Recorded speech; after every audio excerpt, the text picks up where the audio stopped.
Global సిటీగా ఎదుగుతున్న Hyderabad fake పాస్పోర్ట్లకు అడ్డాగా మారింది.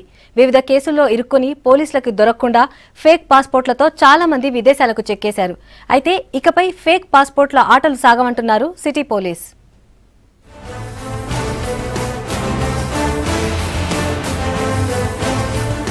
దేశంలో ఎక్కడ ఏ ఉగ్ర సంఘటన జరిగినా అందులో పాల్గొన్న నేరస్తుడు హైదరాబాద్ నుంచి పాస్పోర్ట్ పొందినట్టు అక్కడి పోలీసులు నిర్ధారించిన ఘటనలు చాలా ఉన్నాయి. తాజాగా హైదరాబాద్ పహిల్వాన్ ఆయుబ్ ఖాన్ అరెస్ట్ తో మరోసారి ఫేక్ పాస్పోర్ట్ల దందాపై పోలీసులు ఉలిక్కిపడ్డారు. పోల్ city gangster Ayub Khan alias Ayub పహిల్వాన్ ఏకంగా 72 కేసుల్లో నిందితుడిగా నిలిచి సిటీ పోలీసులకు మోస్ట్ వాంటెడ్ క్రిమినల్ గా మారాడు. ఇతన్ని పట్టుకునేందుకు సిటీ పోలీసులు చేయని ప్రయత్నం లేదు.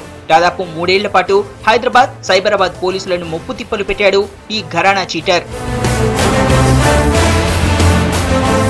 City most wanted criminal Ayub Dubai, ఇండోనేషియాతో పాటు మరికొన్ని దేశాల్లో ఏళ్ల తరబడి ఎంజాయ్ చేస్తూ అప్పుడప్పుడు ముంబై మీదుగా హైదరాబాద్ వచ్చిపోతుండేవాడు. సిటీ పోలీసులు కాపు కాసి ఇతన్ని పట్టుకునే లోపు మాయమయ్యేవాడు. ఇంతకాలం ఈ మోస్ట్ వాంటెడ్ క్రిమినల్ ఇక్కడి పోలీసులకు చిక్కకుండా పోవడానికి ప్రధాన కారణం ఫేక్ పాస్పోర్టే. పాత బస్తీలోని తప్పుడు చిరునామాతో 3వ పాస్పోర్ట్ పొంది చివరకు వారం క్రితం ఇతడు కాకీలకు చిక్కడంతో మరోసారి సిటీలో దర్జాగా సాగుతున్న ఫేక్ పాస్పోర్ట్ల దందా వెలుగులోకి వచ్చింది.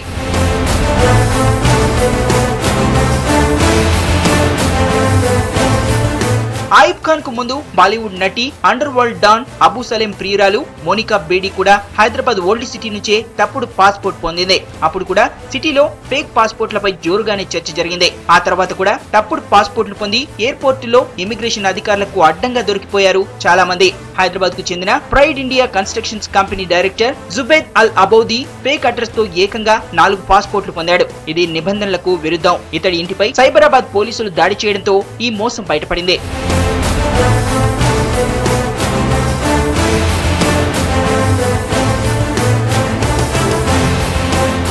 పాత బస్తీ గ్యాంగ్స్టర్ ఆయుబ్ ఖాన్ అరెస్ట్ తో సిటీ పోలీసులు ఇప్పుడు ఫేక్ పాస్పోర్ట్లపై దృష్టి పెట్టారు. అసలు క్రిమినల్స్ కు ఫేక్ పాస్పోర్ట్లు ఎలా జారీ అవుతున్నాయో సీరియస్ గా ఇన్వెస్టిగేషన్ చేస్తున్నామంటున్నారు Hyderabad south zone DCP Satyanarayana.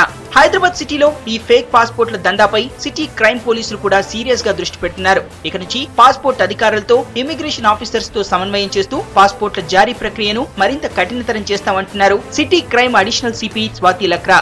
ఇప్పుడు కొన్ని కేసెస్ బయటకి వచ్చింది. ఇక్కడ అంటే ఫేక్ పాస్పోర్ట్లో కొంతమంది పట్టుకోవడం కూడా జరిగింది. మన హైదరాబాద్ సిటీ పోలీస్లో ఇప్పుడు ప్రస్తుతంగా అంటే వెరిఫికేషన్స్ అన్ని చాలా స్ట్రిక్ట్ గా నడుస్తుంది. ఇమీడియట్ గా ఇలాంటి ఫేక్ పాస్పోర్ట్స్ అన్ని అయితే మేము పాస్పోర్ట్ ఆఫీస్తో కోఆర్డినేట్ చేసి కూడా ఇమీడియట్గా మా దగ్గర టెక్నాలజీ కూడా ఇప్పుడు ఉంది వెరిఫై చేసి పట్టుకోవడానికి. ఇది ఇంటర్ డిపార్ట్మెంటల్ కోఆర్డినేషన్ కూడా మేము చేస్తున్నాము. పాస్పోర్ట్ ఆఫీస్ కానీ, ఇమిగ్రేషన్ కానీ ఈ అందరితో మేము కలిసి ట్రై చేస్తున్నాము. హైదరాబాద్ ఇమేజ్ ని డ్యామేజ్ చేస్తున్న ఈ ఫేక్ పాస్పోర్ట్ల జారీపై ఇకపై కఠినంగా వ్యవహరిస్తామంటున్నారు సిటీ కాప్స్.